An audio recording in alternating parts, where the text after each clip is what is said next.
Welcome to the Caregiver Relief Podcast. I'm your host, Diane Carbo, registered nurse. This podcast is dedicated to supporting family caregivers with practical tools, expert insight, and real conversations with the realities of caring for aging loved ones. But before we begin today's episode, I want to ask you a question. When a loved one begins to decline physically or cognitively, who helps the family figure out what to do next? Many caregivers suddenly find themselves managing medications, doctor's appointments, home safety concerns, and difficult decisions about long-term care, all while trying to balance their own families, careers, and responsibilities. Most caregivers step into this role with very little guidance. But there are professionals whose entire role is helping families navigate these challenges and develop a clear plan for aging and caregiving. Today, we're talking about elder care specialists, who they are, what they do, and how they help families navigate the complex world of caregiving. Joining us today is Laurette Foggini, a highly respected leader in the caregiving field with more than 20 years of professional and personal caregiving experience. Laurette has guided hundreds of families through the challenges of aging, dementia care, and end-of-life support. Today, she's going to help us understand what an elder care specialist does, when families should seek their help, and how these professionals can make the caregiving journey more manageable. Later in the conversation, we'll touch on Laurette's work as a children's author and how storytelling can help families explain caregiving and aging to younger generations. This episode is sponsored by myvitalvault.net, your all-in-one life organizer for aging adults and caregivers. It's designed to help you securely store your essential legal, medical, and emergency information in one easy-to-access place. Because when a crisis hits, being prepared can make all the difference. Join our Caregiver Relief community, a warm, welcoming space where you can connect with other caregivers, ask questions, share stories, and find support from people who truly understand. Visit community.caregiverrelief.com to join now, because caregiving is one of the hardest and most meaningful things you'll ever do, and no one should have to do it alone. And if this episode speaks to you, please take a moment to like, share, or comment.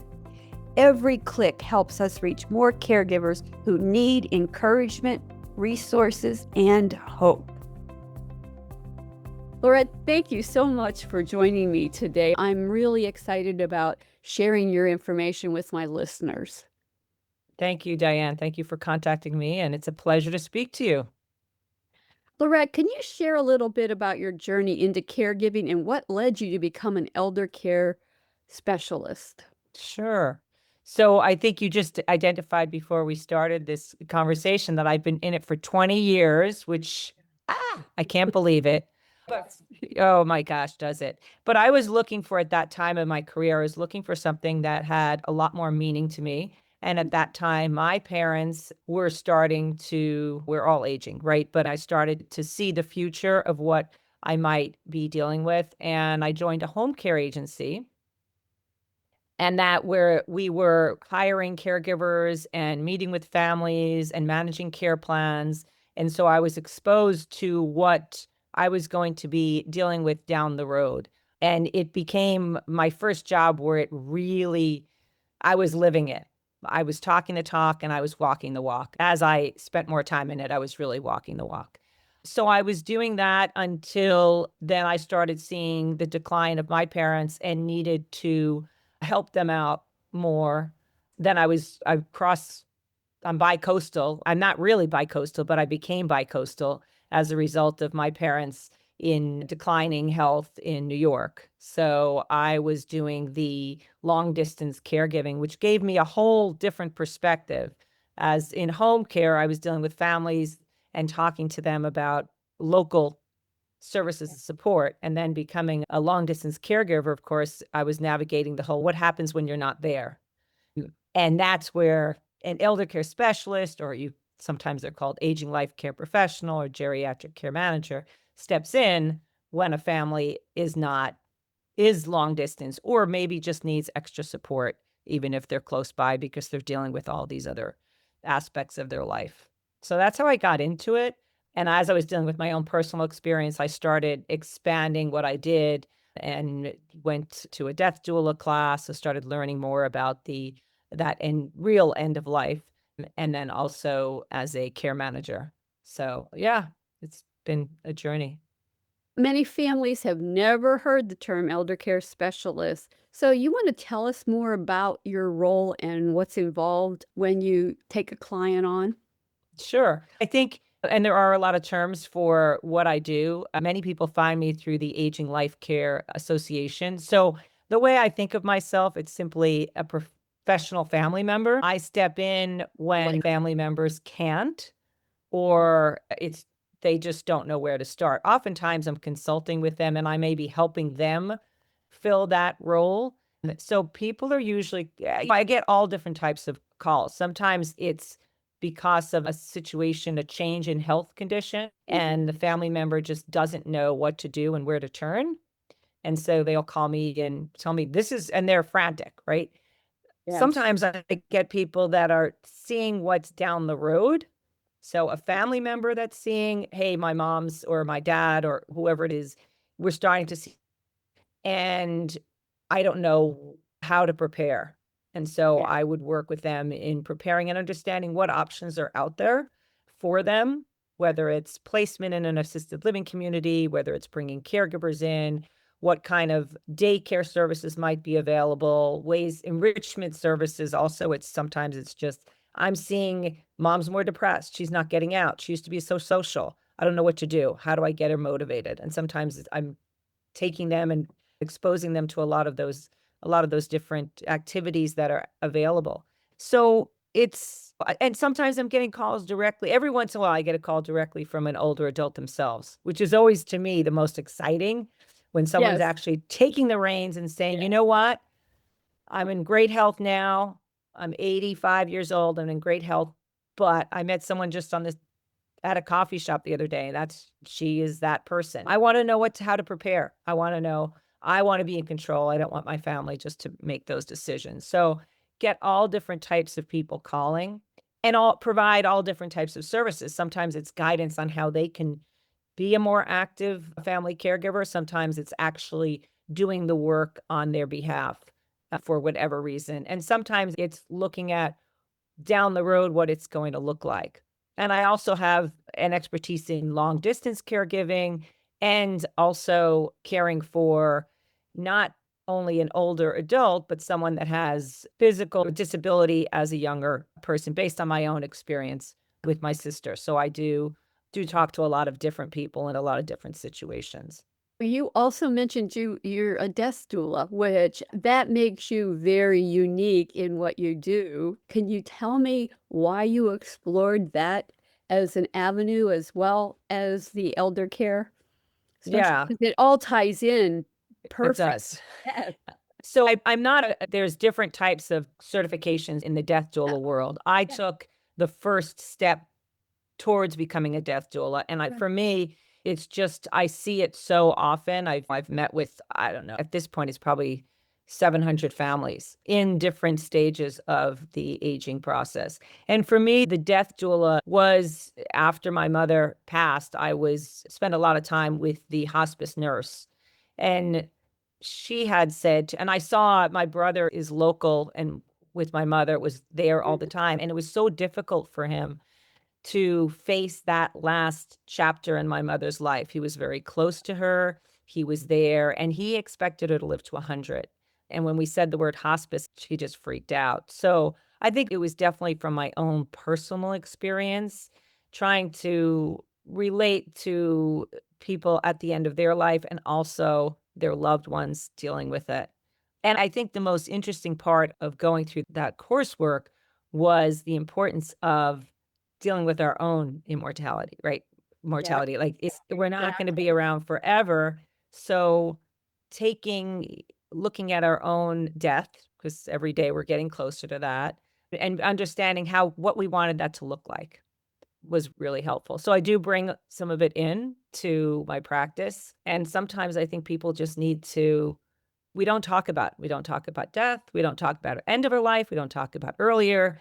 So what I try to do is normalize the conversation and have more conversations using myself as the main topic. This is what I've thought about, guys. It was a very interesting.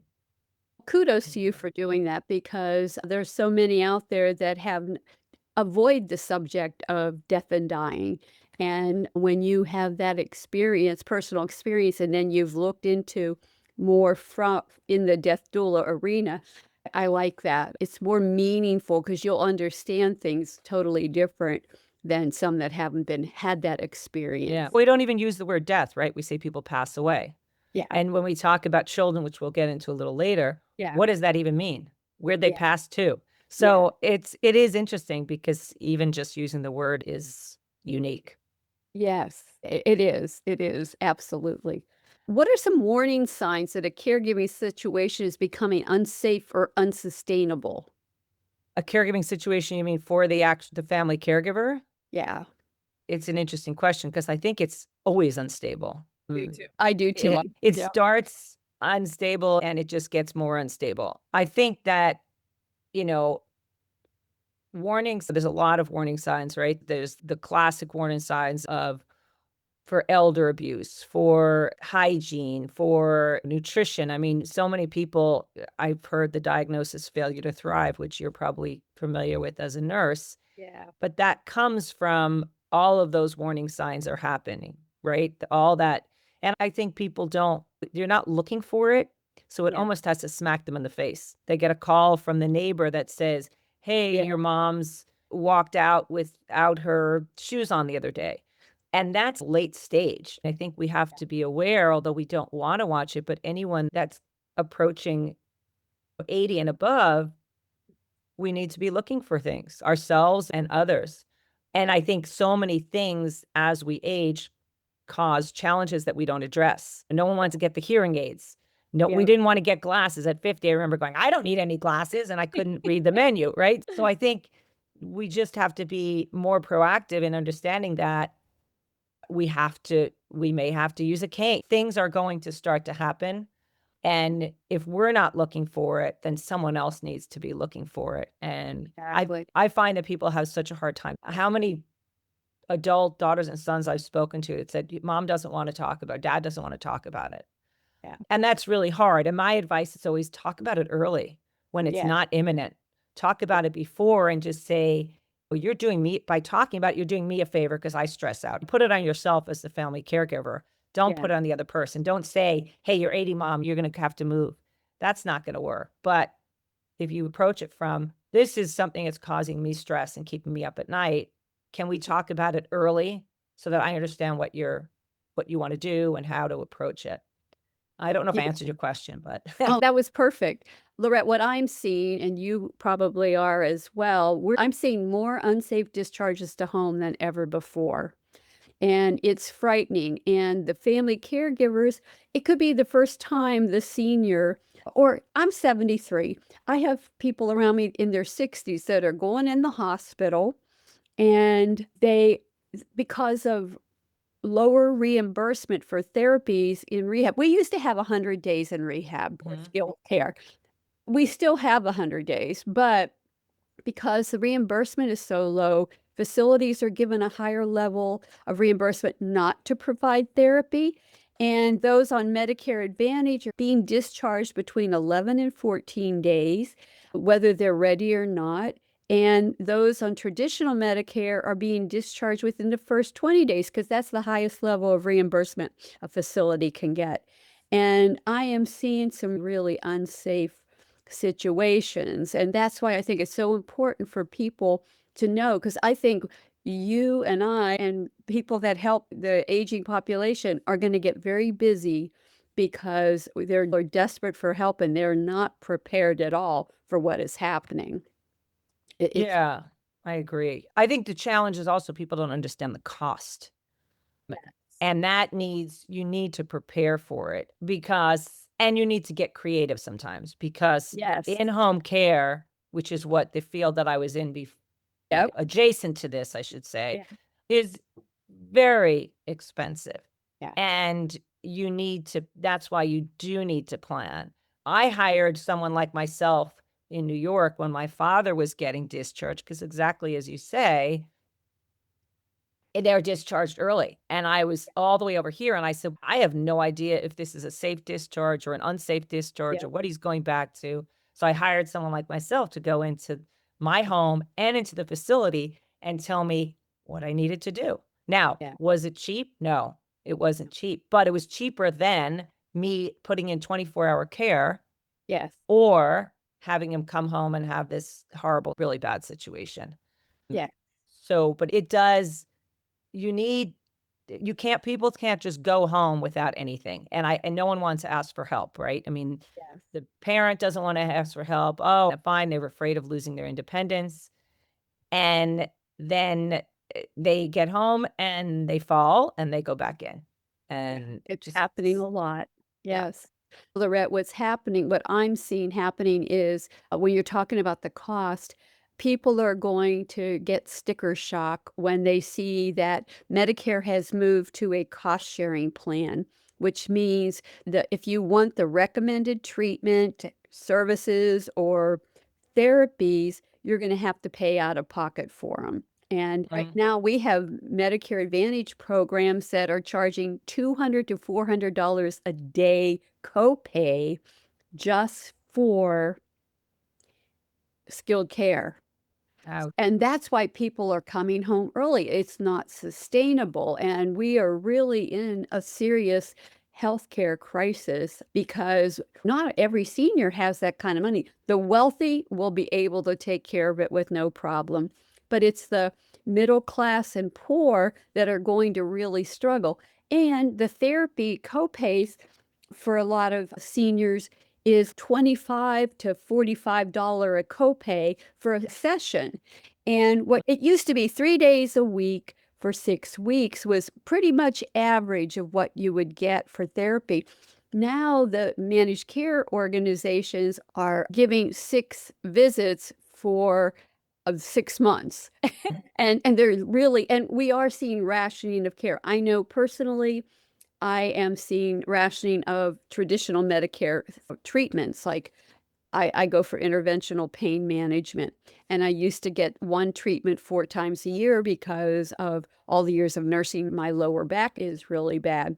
And now I'm only able to, unless I want to pay out of pocket for it, to get it twice a year. So government policymakers are actually they're deterring the use of benefits with high copays and high deductibles. So the sticker shock of that plus having someone like us come in is really is shocking to them. Yeah. It's Well, but it's the wave of the future. We don't have any yeah. solutions, so No. it has to be done.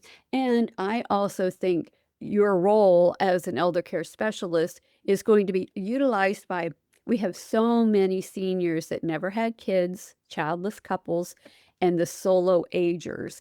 And they may not even have extended family around them to provide care. And so there's all kinds of situations where they need to reach out for help early and get things organized and in place so that when a challenge comes, a fall, which is often what breaks Yeah.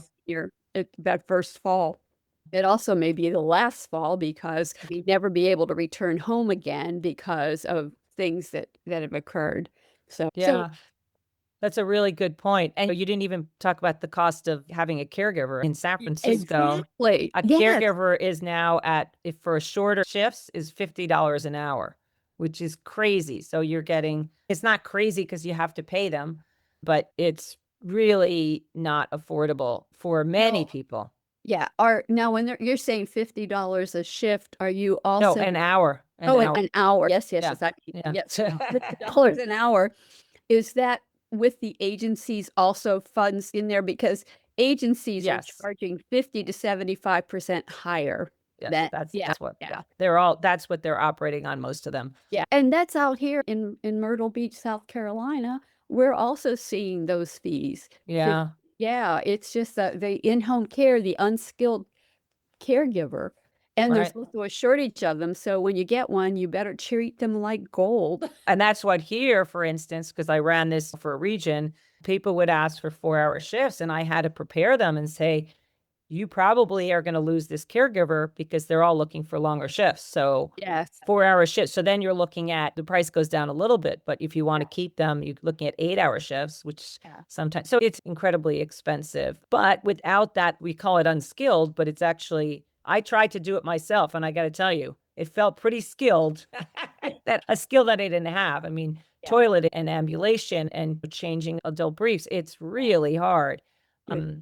And it's interesting, you brought up the point that there's so many people that don't have the adult children. And I just wrote a post on LinkedIn specifically about that because I have a son. And my point was, he's not in my circle of care because when I'm going to need it, he's going to be dealing with probably a young family or so I Yeah. think we have to, that's one of the things we did in our death doula class is talk about who's in our circle of care, thinking Yeah. about that before we Yes. age. Or even I was talking to a friend who has an only child and she said, I don't want to put that burden entirely on her. So how Yeah. do I create a circle of care that supports her? Maybe she will be involved, Yeah. but how do I support her in that? So I think those are the conversations, thinking about it earlier from our own perspective. Don't just assume you have children and they're going to take care of you for the rest of their life because they have a life too. And Oh, it's not fun.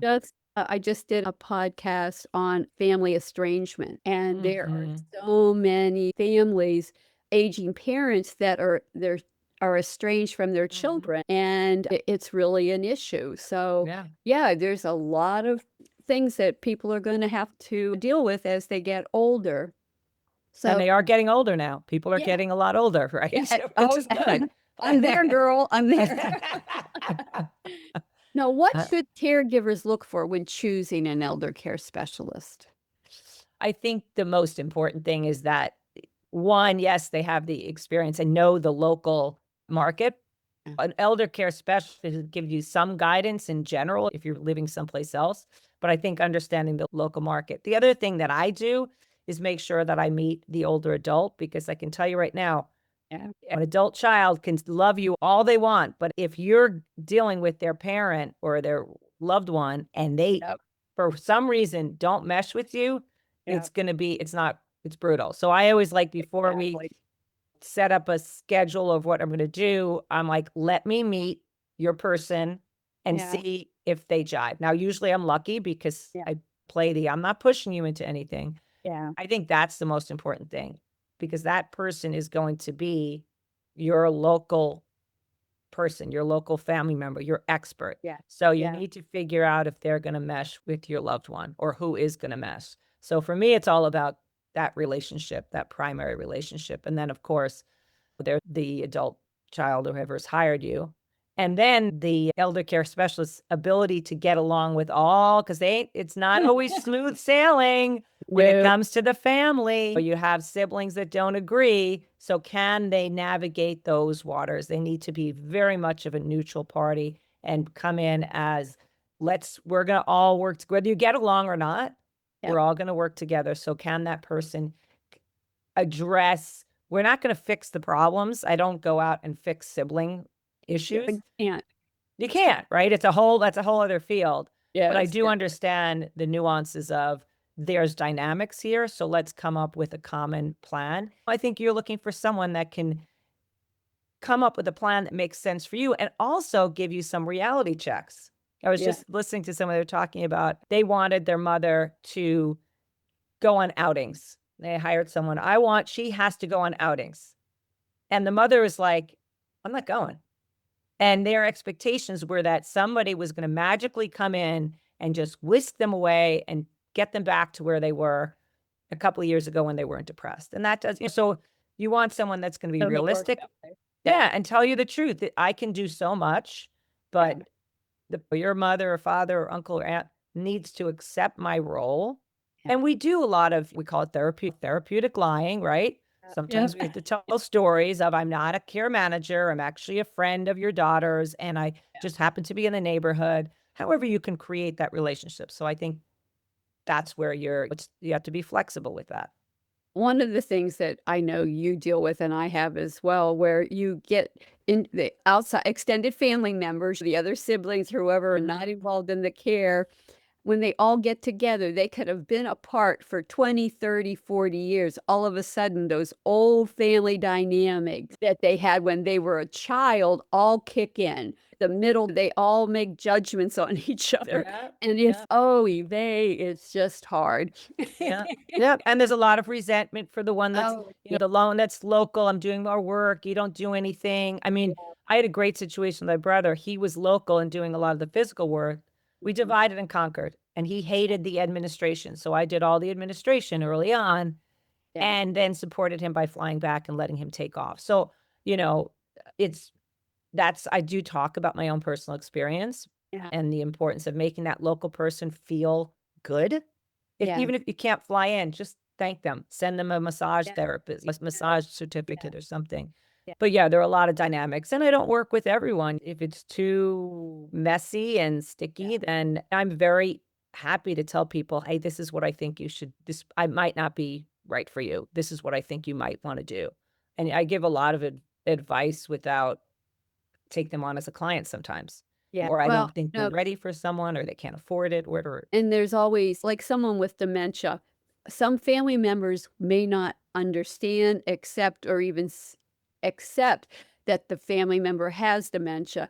And then the primary caregiver who's there all the time sees the little Yeah. things, the nuances that when you first are diagnosed or even before you're diagnosed with dementia. Right. And then I know you've dealt with this too, where the interaction is like, no, you're lying. You don't know what you're talking about. Right. It's just they're tired, they're stressed or whatever. Right. And it's hard to overcome the family dynamic sometimes. And Very hard, very yeah, hard. And no one wants a diagnosis of dementia, not the no, individual or not the family member. It automatically goes down the road. It's, as we know, it's progressive, right? It's not yeah, going to stop. yeah, So no one wants that diagnosis. And they see yeah. glimmers of hope. Oh, no, actually, today was a better day. She was just tired then. And it's scary, like what happens when you do have that diagnosis, driving, right? And Yep. people don't want to give up licenses. It's giving up my independence. Yeah. Everything, the finances, taking care of finances, the fraud, like how many people get stuck Yep. in the conversation on the phone where they just said that my grandson was in an accident and I'm going to send $10,000. It's all that stuff happens, and you can't. I think people try to use that sometimes, Yes. adult family member to show, see, things are bad. So then they try to prove it. And then it's worse because mom or dad or aunt and uncle is like, now you're trying to accuse me of having dementia. And they do, but Yes. you Yes. don't want to prove it. But that's just a painful experience. Like you don't have Yeah. to prove someone's, Yeah. and then the family gets blows up. Denial is one of the strongest coping mechanisms that Mhm. we use. And it's just Mhm. easier to deny and keep yourself in a little box so that you don't, it's harder when you open up the box and you look at what might be reality for you. It's a challenge, that's for sure. Oh boy, is it. I've never met anyone I think once in my entire career did I meet a gentleman who had a diagnosis and was talking about it. I have this diagnosis. I know where it's leading to. I know what's happening. Yeah. I'm watching this, but it's very rare. Oh, it's becoming more and more the baby boomers that are familiar with social media and stuff.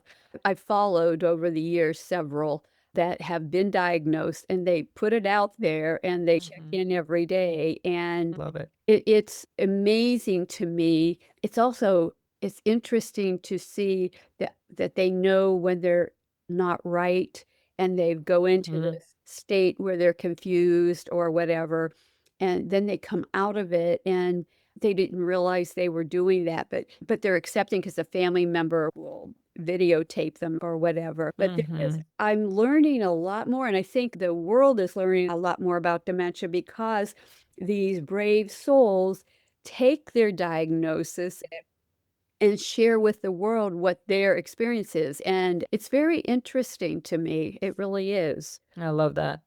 Yeah. So, what are some ways caregivers can protect their own health and avoid burnout while caring for a loved one?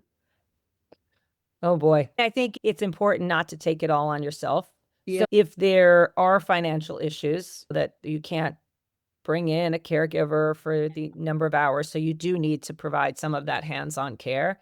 I think it's really important to create a network that allows you to still get out and take care of yourself. So get out, and obviously we know the best medicine is to exercise. Yeah. But I think there's a couple of things that you can do. If you don't have family members that can help you out, I think you can use friends always ask, what can I do? Right? They want to do something, but they're not going to know. They're not going to say, can I sit with your mother for an hour and play Scrabble? And I give that example because that's exactly what happened in my family. Mhm. My brother, who was the local caregiver and didn't want to leave my mother, Yeah. he asked a friend and ended up paying for the friend, but she would go there and play Scrabble for hours, which my mother was obsessed with. And it allowed him to get out and feel okay. Now you can do that when there isn't a lot of physical care that's needed. At that point, my mother didn't need a lot of physical care, but just that, but she still needed someone there. We still didn't want to leave her alone. So I think you really need to carve out time in your day, in your week, where you are out of that role. So I'm assuming if there are financial constraints, you tap into your friend network. Caregiving isn't sexy. It's not like having a baby. Everyone Yeah. thinks it's sexy. Oh, it's so cute, the baby. But it's so demanding. So I think you need to tap into your friend network if you can't afford to hire a caregiver. If you can't afford to hire a caregiver for many hours, you need to bring them in for at least a couple of hours if you can. There are also organizations that provide grants sometimes for caregiving, for family caregivers.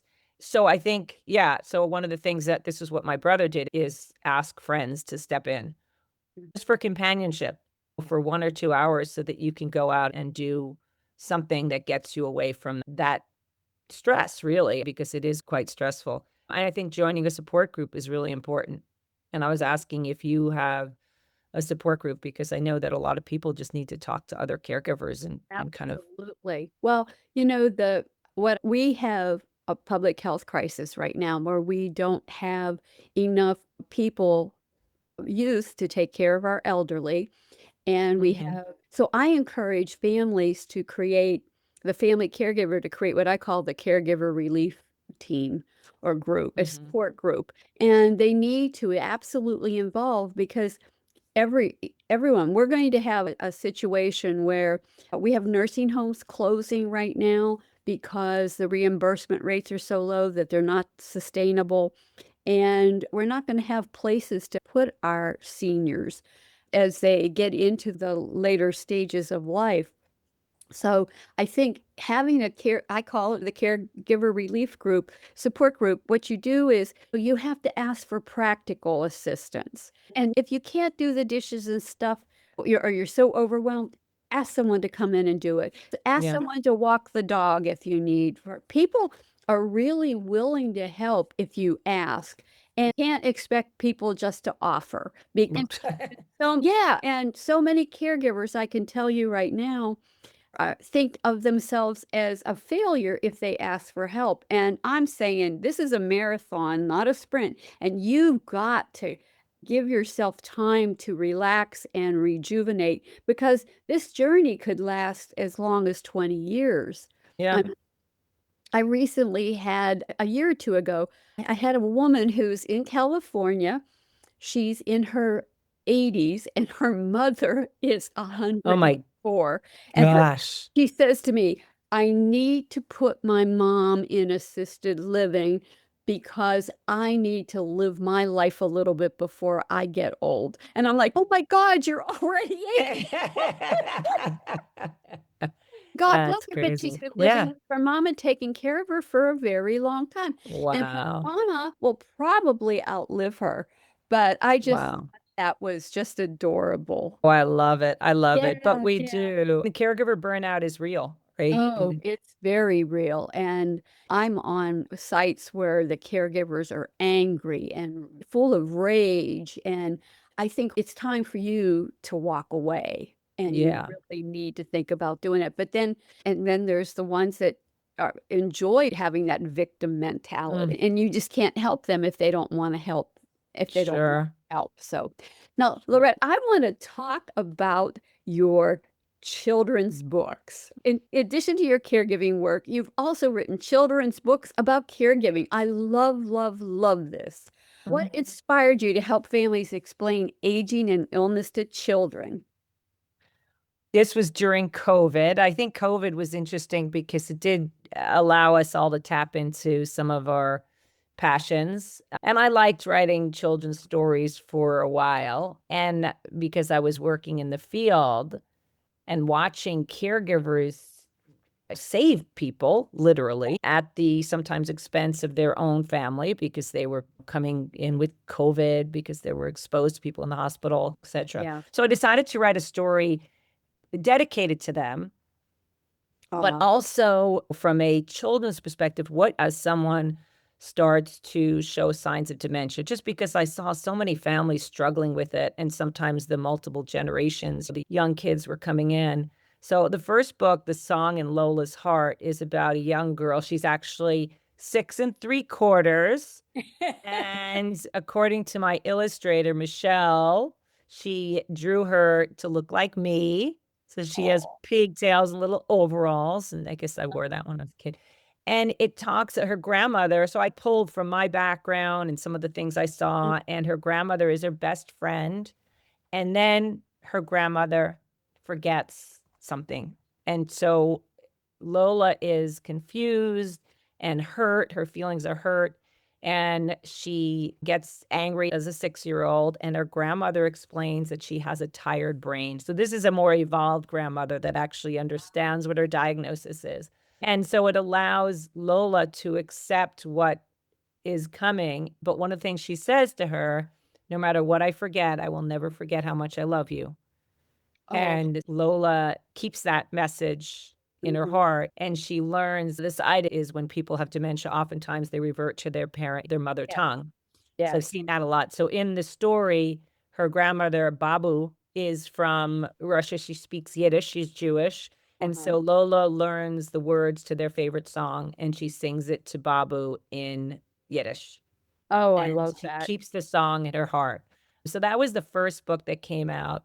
Then there's a sequel to that where Lola's grandmother does die, and Lola is trying to find that song in her heart. And so that's the story of how she deals with grief. This is several years after she finds out. And then the last book I wrote was for my brother, who was a caregiver hero. So when I told him, because in going with the theme of appreciating those that are closest and doing the heavy lifting, I wanted to give him something. So I jokingly said, I'll get you a cape. And he said, write me a story. And so I took it literally.